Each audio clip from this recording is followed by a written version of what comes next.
Vamos abrir nossas Bíblias em Efésios, carta do apóstolo Paulo, Efésios capítulo 2. Efésios capítulo 2, vamos ler do versículo 1 ao versículo 10.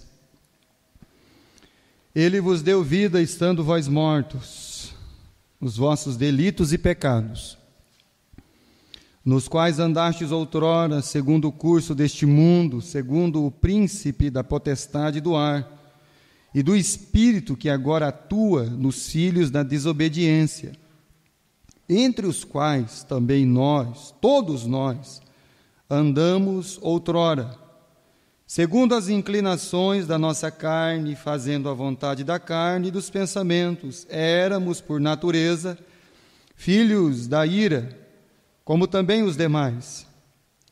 Mas Deus, sendo rico em misericórdia, por causa do grande amor com que nos amou, e estando nós mortos em nossos delitos, nos deu vida juntamente com Cristo. Pela graça sois salvos. E juntamente com Ele nos ressuscitou e nos fez assentar nos lugares celestiais em Cristo Jesus, para mostrar nos séculos vindouros a suprema riqueza da sua graça, em bondade para conosco em Cristo Jesus. Porque pela graça sois salvos, mediante a fé. E isto não vem de vós, é dom de Deus, não de obras, para que ninguém se glorie. Pois somos feitura dele, criados em Cristo Jesus para as boas obras, as quais Deus de antemão preparou para que andássemos nelas. Quando o apóstolo Paulo vai escrever à igreja de Éfeso, ele vai falar sobre esse assunto que dentro das Escrituras ele vem desde o princípio da criação. Aliás, ele vem antes da criação. O princípio gracioso de Deus, ele é antes do mundo ser criado. Quando você pensar na graça de Deus, muitas pessoas pensam que graça de Deus é ele aumentar lá o salário do emprego. Que graça de Deus é ele comprar um carro mais novo. Que graça de Deus é ele ter uma casa maior, não é? Então, a maioria das pessoas pensa que isso é graça de Deus. Meus irmãos, isso é chamado de graça comum, como o sol. O sol, ele nasce para aquele que crê e para aquele que não crê. A chuva, ela cai na casa do que crê e do que não crê. Então, isso é graça comum. O que Paulo está tratando aqui, irmãos, não é nada disso, mas é além de todas essas coisas. Quando você pensar nessa passagem do apóstolo Paulo, você precisa ter um entendimento que isso, Deus lá, a família Deus, o Deus triuno, o Pai, o Filho e o Espírito Santo, deliberaram em ser graciosos para com a sua criação, nós, a sua semelhança. Então, quando que a graça de Deus se manifestou?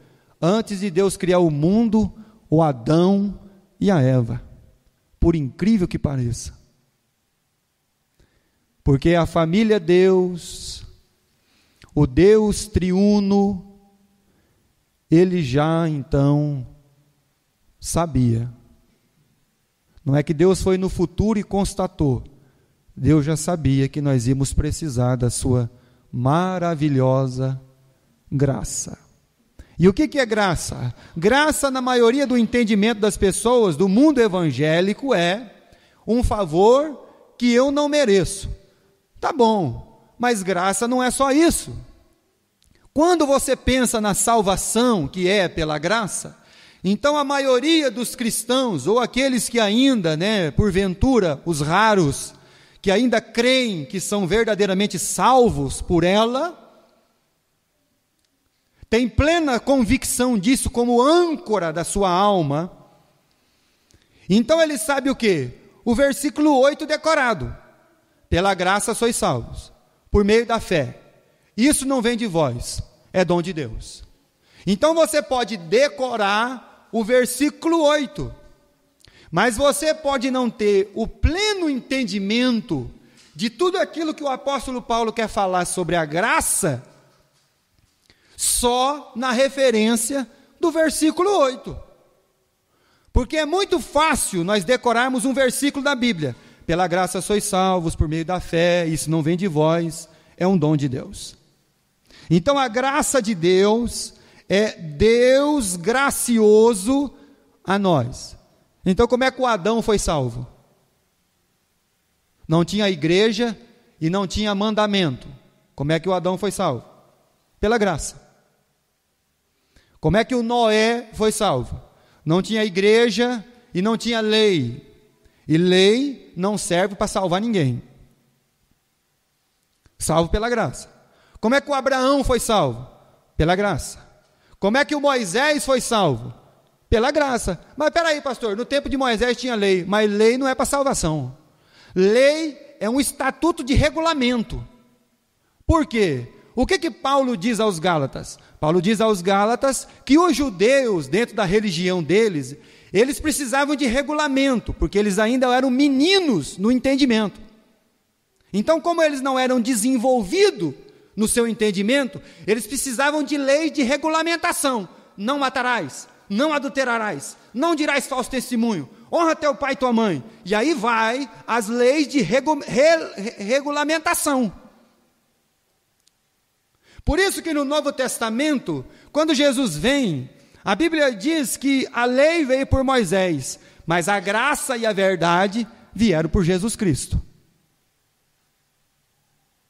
Mas por quem os nossos antepassados, antes de Jesus, foram salvos? Pela graça.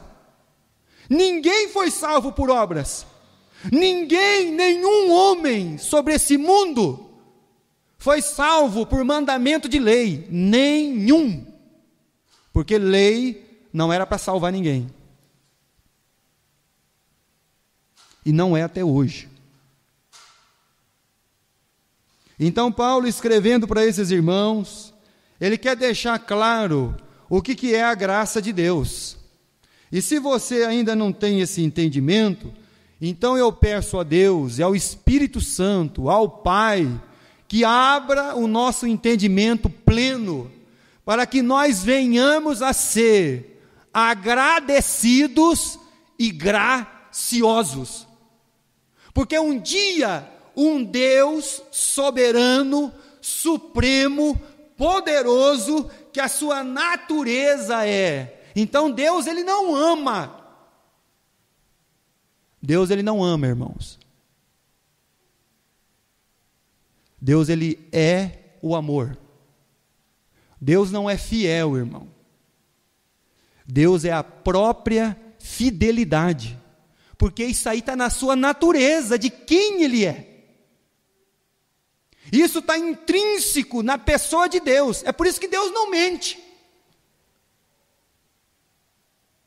Então, o nosso Deus, e através da palavra do apóstolo Paulo, aos corações dos irmãos da igreja de Éfeso, ele quer deixar claro uma coisa: que você tenha um pleno entendimento da graça de Deus na sua vida, para que você aprenda a ser agradecido e gracioso.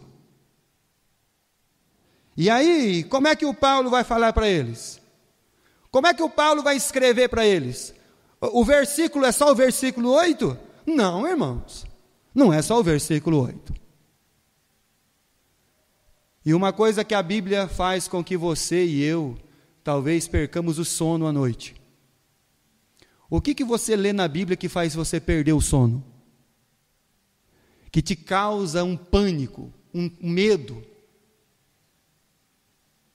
Tem muita gente que lê na Bíblia: a Deus pertence a vingança. Horrenda coisa é cair na mão do Deus vivo. O juízo pertence a Deus. E isso pode aterrorizar a nossa vida. Mas o que deveria aterrorizar a nossa vida não é nenhuma dessas coisas. Porque o que deveria aterrorizar a nossa vida é que quando você lê a palavra de Deus, você descobre que Deus é o quê? Bom. Pastor, mas como que descobrir que Deus é bom aterroriza a minha vida? Aterroriza a minha vida porque eu sou o quê? Ruim. Amém. Então sabe o que deveria aterrorizar a nossa vida? É que quando você olha dentro da palavra de Deus e encontra um Deus bom, e aí você olha para as Escrituras e não consegue ser como Deus. Então isso deveria nos abalar, isso deveria estremecer toda a nossa estrutura, de que Deus é bom e nós somos ruins. Então isso deveria causar em mim um pânico. É por isso que o jovem de qualidade, quando chegou em Jesus, ele diz o quê? Ele tinha, meus irmãos, um discernimento completamente equivocado sobre Jesus. Primeiro, ele nem sabia quem era Jesus, porque ele chamou Jesus de bom mestre. Mas Jesus olhou para ele e respondeu: só tem um que é bom. Quem é, meus irmãos? Deus. Ou seja, olha lá, se ele então podia chamar um mestre de bom, isso criava um significado de que ele tinha uma pretensão que ele era o quê? Bom. Aí Jesus falou: não, filhinho, não, querido, só tem um que é bom, e esse é. Então nós deveríamos ser assustados por causa disso, irmãos. O quanto nós somos o quê? Ruins. E Paulo vai deixar claro isso aqui. Olha só. Ele começa nos primeiros 3 versículos do capítulo 2, descrevendo qual é a situação do homem sem a graça de Deus.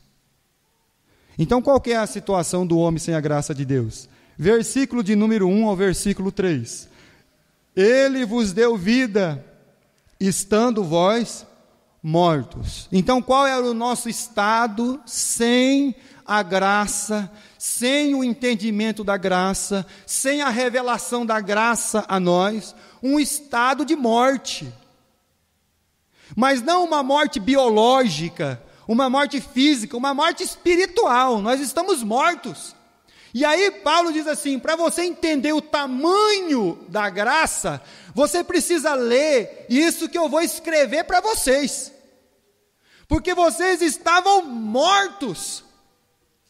Quando o Deus triuno criou a sua semelhança e imagem a família Adão, o homem e a mulher, e avisou eles: dos frutos do jardim vocês podem desfrutar de tudo, desse daqui, do conhecimento do bem e do mal, não, porque no dia em que você comer, você vai. E o Adão morreu naquele dia, naquela hora. Mas pastor, ele continuou vivo. Não, ele continuou vivo fisicamente. Por isso que Deus perguntou para ele: aonde você está? Presta atenção, irmão, eles morreram instantaneamente.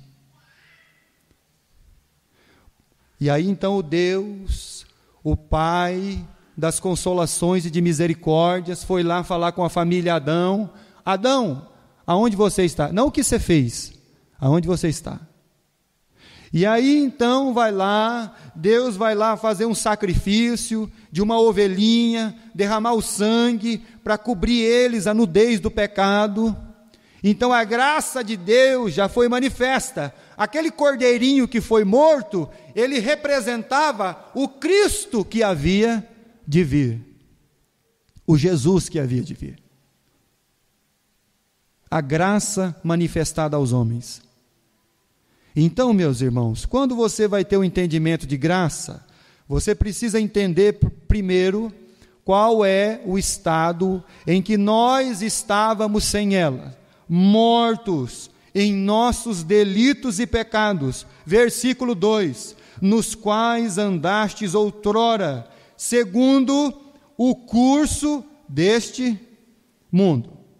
Muito bem, eu quero que você então lembre de uma coisa. Versículo decorado. Romanos capítulo 6, verso 23. O salário do pecado é a morte. Muito bem. Então, qual é o preço do pecado do Adão? A morte. Então, qual é o estado da humanidade sem a graça? É um estado de morte.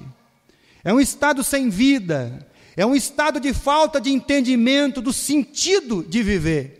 Tem pessoa que pensa que existir é viver, mas ele não tem o sentido de realmente do que é uma vida, porque ainda ele não encontrou a graça de Deus, para ele saber o que é viver, porque ele só tem um entendimento de existência. Não, eu existo, mas então Deus olha e fala, não, você existe, mas ainda você não vive, porque ainda te falta o sentido da vida, e o sentido da vida, meus irmãos, só faz sentido mesmo, quando essa graça maravilhosa, ela adentra a nós. Paulo diz que quando a graça de Deus tomou conta da vida dele, era como se a hidroelétrica Itaipu rompesse todas as suas barreiras, e saísse todo aquele volume imenso de água.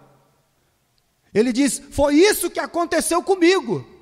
Quando a graça de Deus adentrou na minha vida, é como se a represa tivesse arrebentado e tomado conta de tudo. Então, quando você for pensar na graça de Deus, você pensa na graça de Deus. Eu estava morto nos meus delitos e pecados. Porque o salário do pecado é uma coisa só, a morte. E aí Paulo, ele continua dizendo, no versículo 2, nós andávamos no curso deste mundo. O que é o curso deste mundo, meus irmãos? É uma conduta diária de vida. O mundo tem oprimido as pessoas com uma conduta diária de vida. E eles entendem isso como viver. Então a pessoa acorda cedo, ele vai fazer o quê? Ele vai lá, faz o trabalho dele, ele volta para casa, volta de novo, trabalha no outro dia, ele dorme de noite. Então é um curso diário de vida, que a pessoa entra nessa roda giratória e ele pensa que ele está vivendo, mas ele não passa de estar existindo. Porque ainda a graça de Deus não se manifestou na vida dele, para ele ter um entendimento disso, e agora então ele sabe que quer viver em Cristo Jesus. E agora ele entende que esse mundo, o curso dessa vida, então qual é o curso da vida? O curso da vida é olhar qual é a moda, o que o mundo me oferece, como que eu tenho que ser, como que eu tenho que andar, como que eu tenho que me vestir, como que eu tenho que falar, como que eu tenho que agir. Então isso é o que Satanás tem feito no mundo, colocado um padrão de vida para as pessoas. E as pessoas têm colocado esse jugo sobre elas, achando que estão vivendo, mas na verdade eles não passam de estar existindo. Porque ainda a graça não foi manifestada à vida dessas pessoas. Porque eles estão debaixo de um jugo, eles estão debaixo de um curso deste mundo, andando sobre as coisas de uma conduta de vida diária, que Satanás tem oprimido as pessoas. O mundo, ele quer oprimir você. E uma pessoa que não conhece a graça de Deus, que ele é oprimido pelo mundo, ele tem um desejo no coração. Qual é o desejo, irmão? De se tornar um opressor. Eu sou mandado, mas um dia, se Deus quiser, eu quero mandar. Eu quero fazer pior do que eles fazem comigo. Então isso é o oprimido pelo curso do mundo, querendo e tendo um desejo e uma necessidade de se tornar um opressor. Por isso, meus irmãos, que todas as dinastias, todos os impérios, um foi pior do que o outro. Porque um queria ser pior do que o outro, irmãos. E aí o mundo vai andando nesse curso, as pessoas vão andando nesse curso e eles estão achando que eles estão vivendo. E Paulo diz assim: vocês não estavam vivendo, vocês estavam andando no curso do mundo.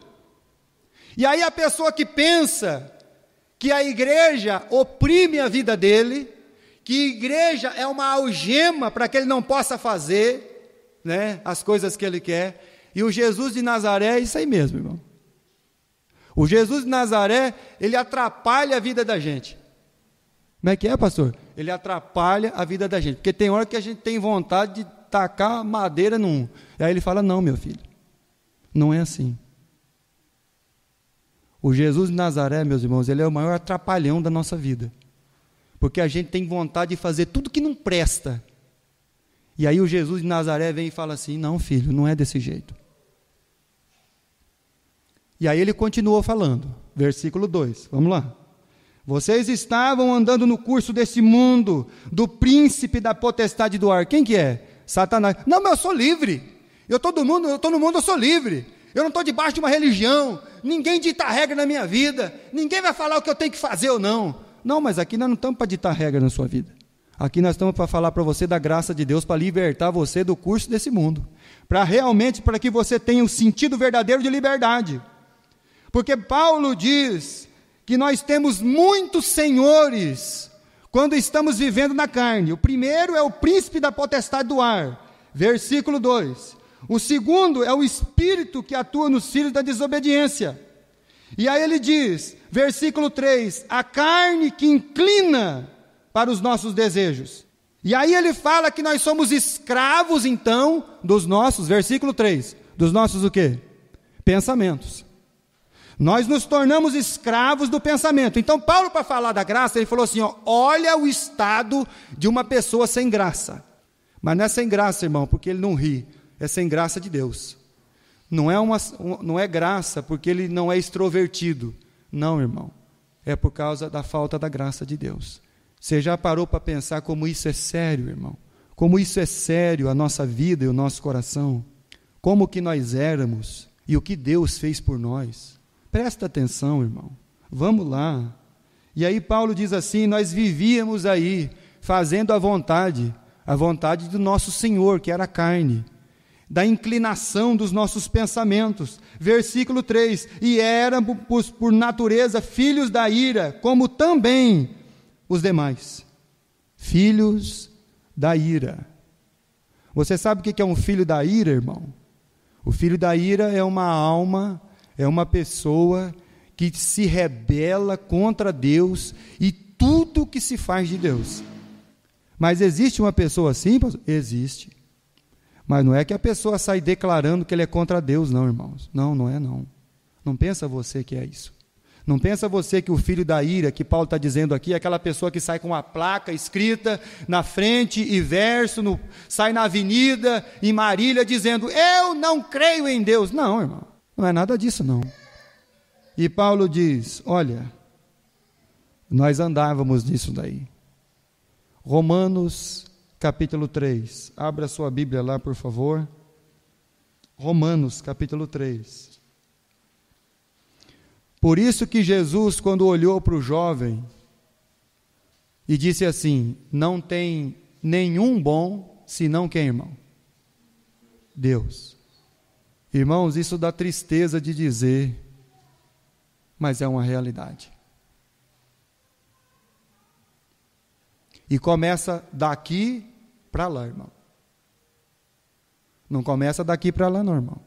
Começa daqui, ó. Capítulo 3, versículo 10.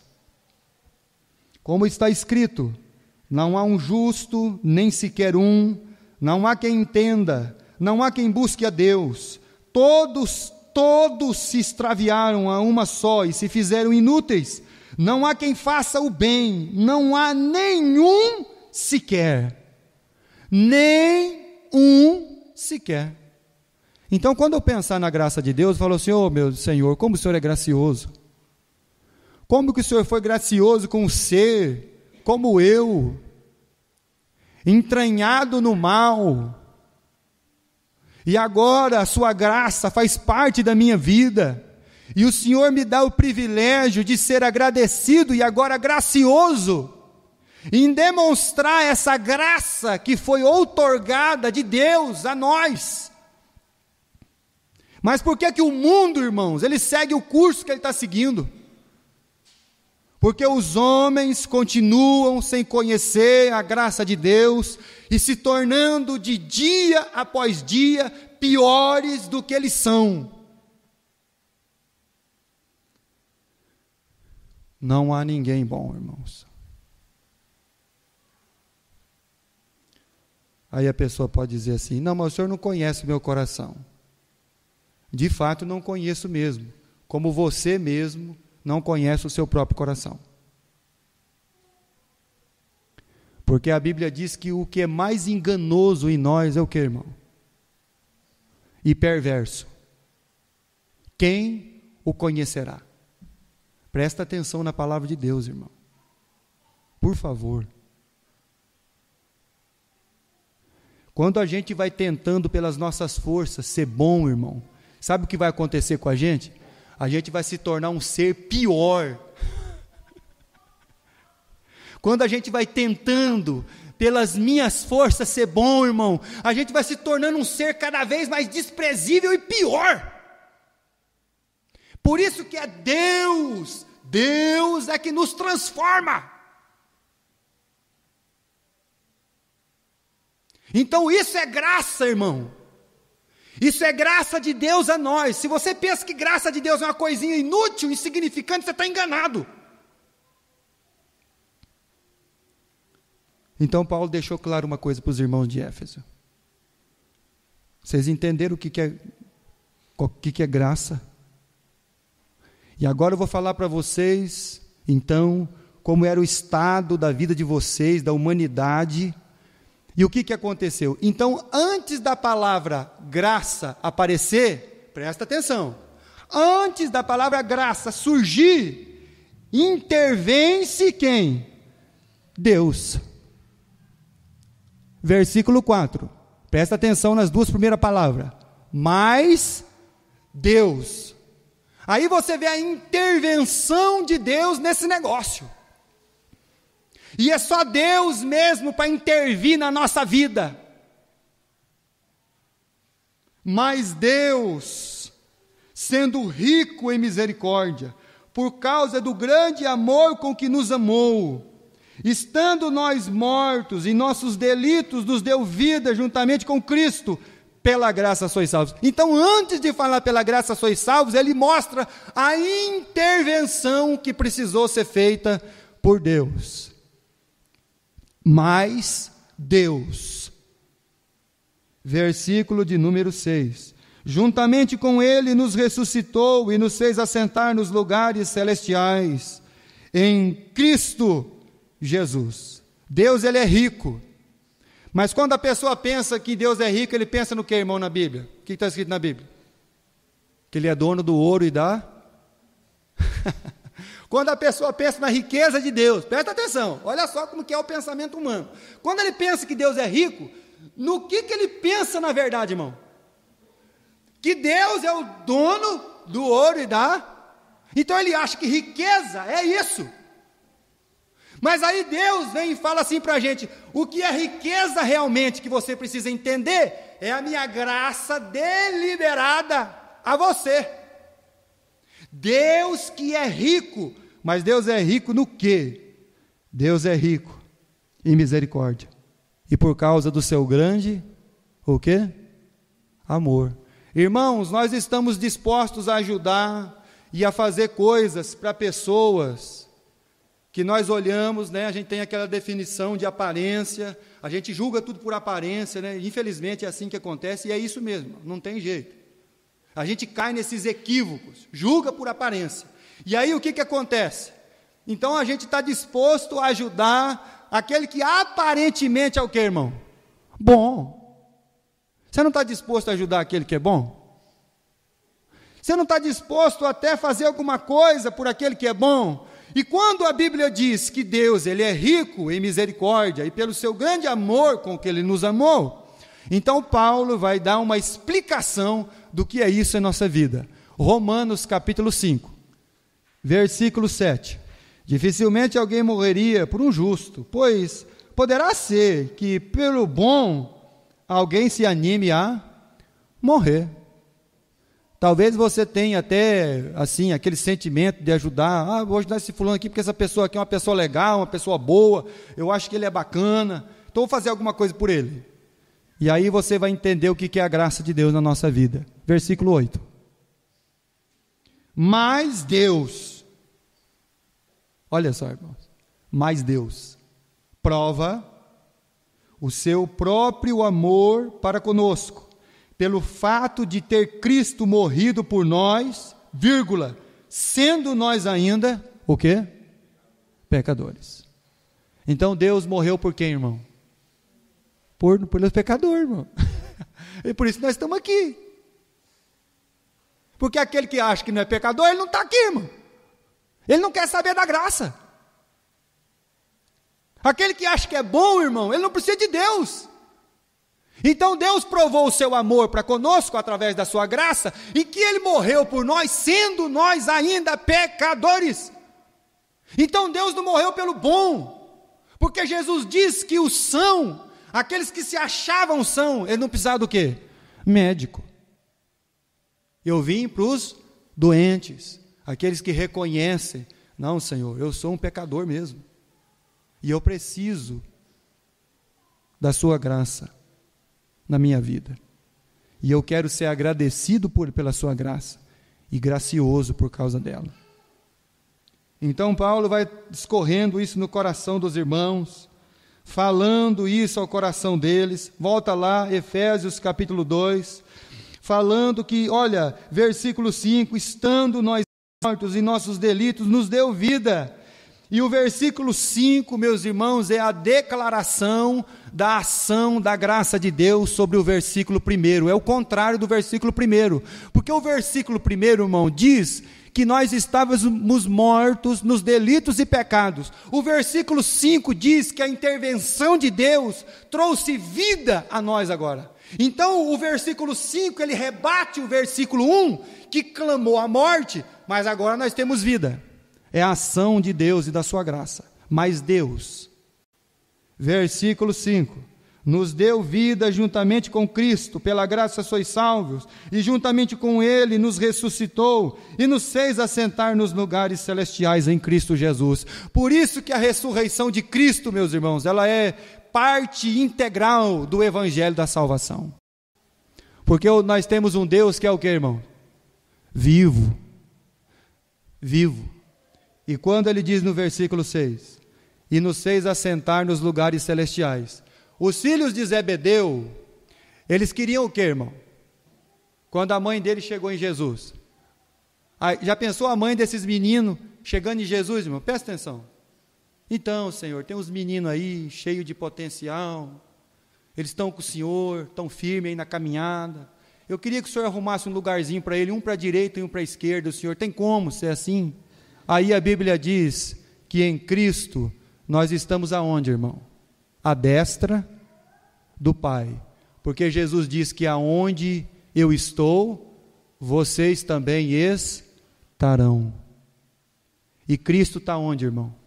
À destra do Pai. Então aonde que a gente está agora, irmão? À destra do Pai. Mas isso aconteceu por causa do que, irmão? Da graça. Por que nós estamos à destra do Pai, irmão? Porque a gente chegou lá? Ou porque a gente vai chegar lá por méritos próprios? Porque a gente pertence a uma denominação, a religião? Não, irmão.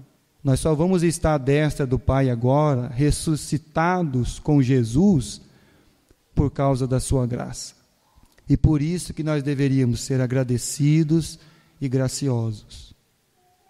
Obrigado, Senhor, pela sua graça na minha vida. Porque eu estava desse jeito aqui, ó. Mas o Senhor me achou. O Senhor interveio versículo 7. Então o apóstolo Paulo diz assim: para mostrar nos séculos vindouros a suprema riqueza de sua graça em bondade para conosco em Cristo Jesus. Muito bem. Nos séculos vindouros, meus irmãos, o que se vai se manifestar é a igreja de Jesus. Porque Jesus prometeu uma coisa: eis que eu estou convosco, quando? Todos os dias, até a consumação dos séculos. Então isso, meus irmãos, em nós, é a graça vindoura, é o Cristo sendo manifestado através da nossa vida. E quando a pessoa pode dizer assim: mas aí não pode, porque Deus está se gloriando nele mesmo, porque acusaram Jesus de dar testemunho dele mesmo. E na verdade os judeus entendiam o seguinte, que o testemunho tinha que ser de duas pessoas, para dar testemunho de outra. Mas Jesus dava testemunho dele mesmo, porque ele teve testemunho da palavra, ele teve testemunho do Pai, ele teve o testemunho de João, e ele teve o testemunho do céu. Por isso que quando ele foi fazer uma promessa para o Abraão, irmão, presta atenção nisso aqui. Quando ele fez uma promessa para o Abraão, não tendo ninguém maior por quem jurar, ele jurou por quem? Por ele mesmo. Você está entendendo o que é graça de Deus, irmãos? Que graça de Deus não é só o favor imerecido, não é só uma coisa insignificante. Não, irmão. Nós deveríamos nos sentar no pó e na cinza para falar da graça de Deus. Nós deveríamos nos cobrir com um saco para falar com Deus e de sua graça. Versículo 8. Pela graça sois salvos, por meio da fé. Isso não vem de vós, é um dom de Deus. Nós não somos salvos por fé, tá bom, irmão? Fé não salva ninguém. Fé não é a causa da salvação. Fé é o meio. Presta atenção.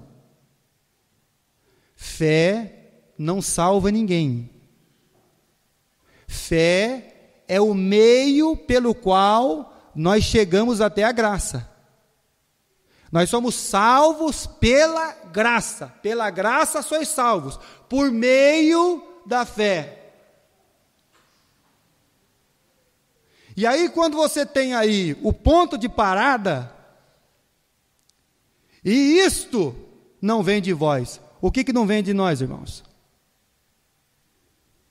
Não vem a fé, não vem a graça, e não vem o que, irmão? Salvação. Nada dessas coisas vem de nós, irmão. Presta atenção. As coisas não são de baixo para cima. As coisas são de cima para baixo. Tiago, capítulo 1. Abra a sua Bíblia, por favor, lá. E aí nós vamos falar de novo o versículo decorado de Romanos 6 e 23. Tiago, capítulo 1. O salário do pecado é a morte, vírgula. Mas o dom, a palavra dom é um presente. O dom gratuito de Deus é vida eterna em Cristo Jesus. É um dom, irmão. Presente você paga quando você recebe ele. A hora que a pessoa chega com o presente, você fala assim: quanto custou? Não, irmão. Você recebe. É dom. É isso que Deus está fazendo. Então, por isso que quando lá, isto o quê? Graça, fé e salvação não vem de nós, provém de Deus. Tiago 1, versículo 16. Não vos enganeis, meus amados irmãos, toda boa dádiva, todo dom perfeito, é da onde, irmão? vem do alto. Porque se você acha que é de baixo para cima, na verdade você tem uma vida como a religião de Babel. O que Babel tentou fazer, irmão? Tentou fazer uma torre que tocasse no... Então eles queriam de baixo para cima, irmão. Então aí nós estamos numa Babel. E não numa igreja que é de cima para baixo. Que vem do alto. Que tudo provém de Deus. E aí Tiago diz, meus irmãos, vocês não se enganem. Toda boa dádiva, todo dom perfeito vem do alto, descendo do Pai das luzes, em quem não pode existir variação e sombra de mudança. E segundo o seu querer, Ele nos gerou pela palavra da verdade, para que fosse como primícias das suas criaturas. Muito bem. Então nós já entendemos que isso não vem do quê? De nós.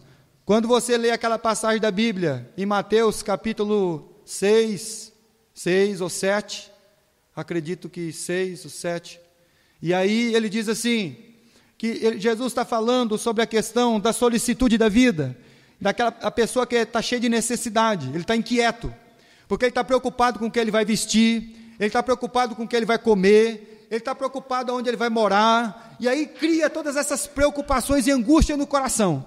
Aí Jesus diz assim, olha, buscai em primeiro lugar o reino de Deus e a sua justiça, e essas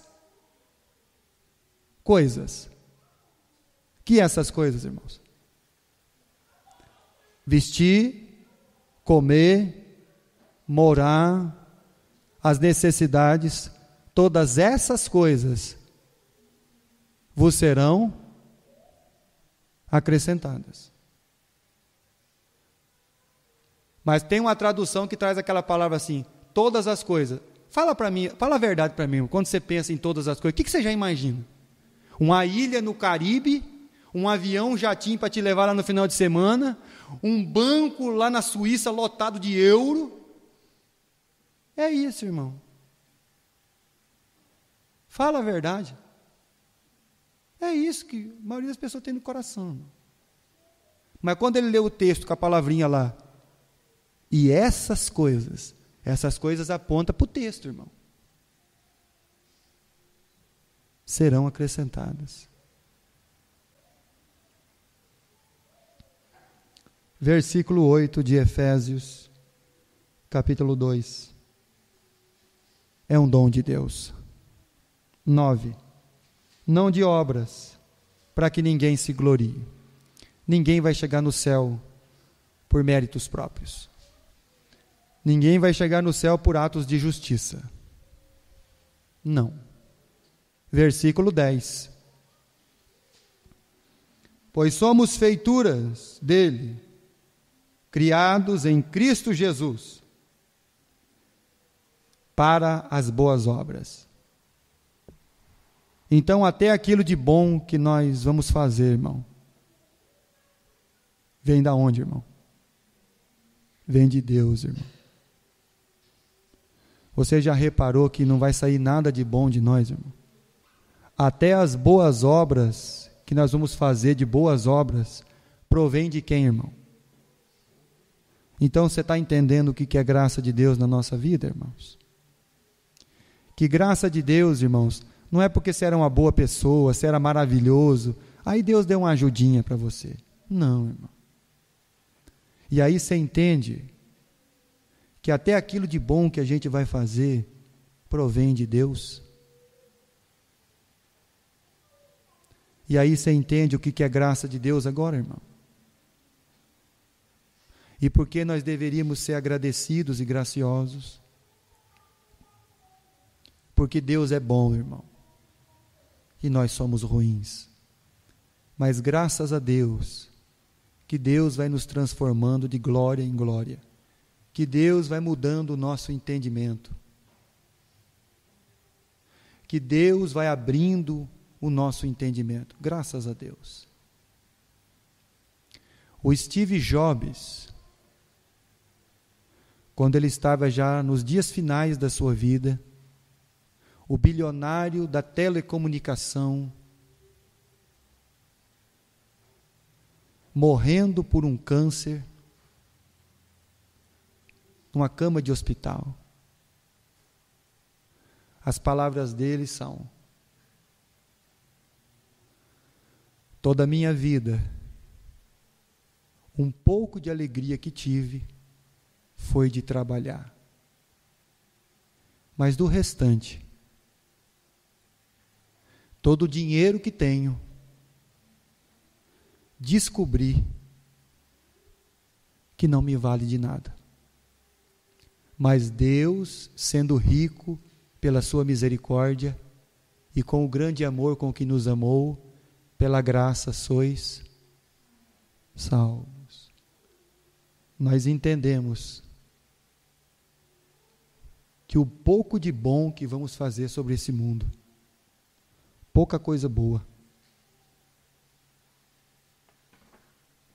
ela provém de Deus. E graças a Deus por isso. Louvado seja o nosso Deus pela sua graça.